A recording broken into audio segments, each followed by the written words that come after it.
3 dot blouse lining வச்சு எப்படி ப்ராப்பரா ஸ்டிச் பண்ணணும் அப்படின்ற வீடியோ ஏற்கனவே என்னோட யூடியூப் சேனல்ல இருக்கு. யூடியூப் லிங்க் வந்து இன்ஸ்டா பயோல இருக்கு. சப்ஸ்கிரைப் பண்ணிட்டு அதை போயிட்டு பாருங்க.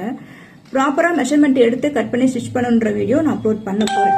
ஸோ அதுக்கான ஃபேப்ரிக் வாங்கியாச்சு. காட்டுட்டுங்களா? நார்மலான ஒரு ஃபேப்ரிக் தாங்க.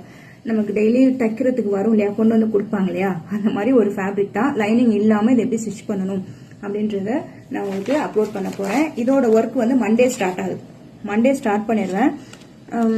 ஒரே வீடியோ போட்டால் லென்த்தா போகும் இல்லையா, அதனால ப்ராப்பரா மெஷர்மெண்ட் எப்படி எடுக்கணும்ன்றது ஒரு வீடியோவாகவும், கன்ஸ்ட்ரக்ஷன் எழுதி கட் பண்றது ஒரு வீடியோவாகவும், ஸ்டிச் பண்றது ஒரு வீடியோவாகவும் போடலான் இருக்கேன். நீங்க என்ன சொல்றீங்க? ஒரே வீடியோவா போட்டுறவா, இந்த தனித்தனியா பிரிச்சு போட்டா உங்களுக்கு யூஸ்ஃபுல்லா இருக்குமா? கரெக்டா வந்து கரெக்டா செக் பண்ணி பாக்குறதுக்கு எது உங்களுக்கு ஈஸியா இருக்கும்னு கமெண்ட்ல சொல்லுங்க. நான் அந்த மாதிரியே அதை போஸ்ட் பண்றேன்.